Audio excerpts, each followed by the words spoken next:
तो जरा इसका आंसर क्या लिखते हैं? आपको बताना है कि कोऑर्डिनेशन एसेंस ऑफ मैनेजमेंट क्यों है, और आपको कोऑर्डिनेशन हर एक स्टेप पर बताना है कि प्लानिंग में कोऑर्डिनेशन कहां लगता है। ठीक है ना? Thank you Kartik. प्लानिंग में कहां लगता है, ऑर्गेनाइजिंग में कहां लगता है, हर एक स्टेप पर बताना है कि कोऑर्डिनेशन की जरूरत कहां कहां है। चलो मेरे साथ साथ लिख लो ना भाई। सबसे पहले इन प्लानिंग, प्लानिंग में कहां कहां जरूरी है जरा देख लो। कोऑर्डिनेशन इज बिटवीन, मेरी राइटिंग को बुरा मत कहना, शक्ल खराब हो सकती है मानता हूं, पर राइटिंग ठीक है भाई, थर्ड क्लास में फर्स्ट प्राइज मिला था, है कि नहीं?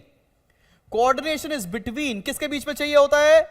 मास्टर प्लान, ऐसे ही लिखकर आना, master plan and plans of different departments. Master plan और प्लान्स ऑफ डिफरेंट डिपार्टमेंट के बीच में कोऑर्डिनेशन चाहिए होता है प्लानिंग के अंदर। बात समझ में आ रही है? सॉर्टेड है? क्लियर है? चलो आरवीएस में भी आया था, बहुत बढ़िया। अब जरा देख लेते हैं ऑर्गेनाइजिंग में कहां चाहिए। इन ऑर्गेनाइजिंग में कहां कहां चाहिए?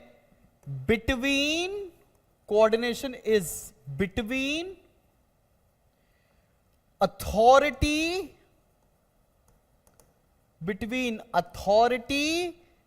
And responsibility.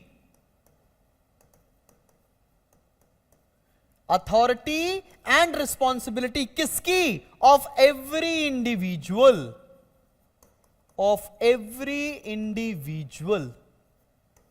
ठीक है ना भाई? भाई प्लानिंग में चाहिए मास्टर प्लान और डिफरेंट डिपार्टमेंट्स के प्लान के बीच में, और भाई ऑर्गेनाइजिंग में कोऑर्डिनेशन कहां चाहिए? अथॉरिटी और रिस्पॉन्सिबिलिटी के बीच में ऑफ एवरी इंडिविजुअल। ठीक है ना भाई? सब लिखकर आना पड़ेगा, respective of how many marks this question will fetch you in your board examination. Alright kids, आगे बढ़ते हैं। थर्ड पर देखते हैं स्टाफिंग में कहां कहां चाहिए। इन स्टाफिंग कहां कहां चाहिए? स्टाफिंग में चाहिए by balancing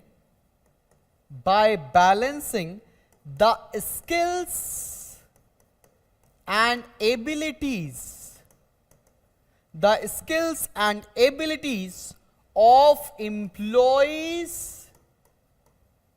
of employees with jobs assigned to them. कहां चाहिए? by balancing the skills and abilities of employees with the jobs assigned to them. Coordination कहां चाहिए? हमको स्किल और जॉब को मैच कराना है, मतलब हमको सही बंदे को सही नौकरी पर बैठाना है, उसके बीच में कोऑर्डिनेशन चाहिए। भाई पायलट को ड्राइवर नहीं बनाना है, ड्राइवर को पायलट नहीं बनाना है। पायलट को एरोप्लेन देना है चलाने के लिए, ड्राइवर को कार देनी है चलाने के लिए। बात समझ में आ रही है? ठीक है, समझ में आ गया? आगे बढ़ते हैं। इन डायरेक्टिंग, अब डायरेक्टिंग में कहां चाहिए मेरे भाई? डायरेक्टिंग में चाहिए सुपरविजन, मोटिवेशन, लीडरशिप।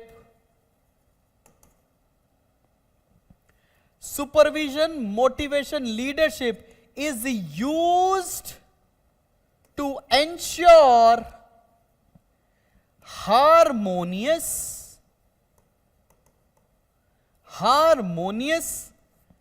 working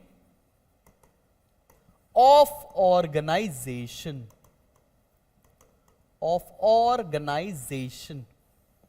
भाई क्या चाहिए? भाई डायरेक्टिंग में क्या होता है?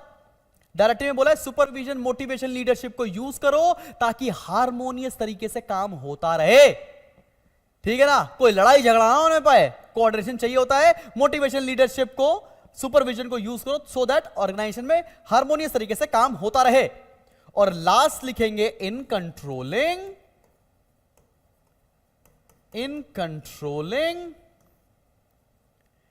actual result confronts to plans as closely as possible। इसका मतलब क्या कह रहा है कि भाई अगर हमने स्टैंडर्ड सेट किया था कि हमें 100 यूनिट्स का प्रोडक्शन करना है, तो हमारा एक्चुअल रिजल्ट डिजायर्ड रिजल्ट के जितना करीब हो उतना अच्छा है, उसके बीच में कोऑर्डिनेशन चाहिए। एक्चुअल रिजल्ट और प्लान के बीच में डिफरेंस ज्यादा ना होने पाइए, उसके बीच में कोऑर्डिनेशन चाहिए। तो तुम्हें समझ में आ गया कि अगर coordination as the essence of management आएगा, चाहे एक नंबर का आए, चाहे 2 नंबर का आए, चाहे 4 नंबर का आए, तुम ये लिख कर पूरा आ जाना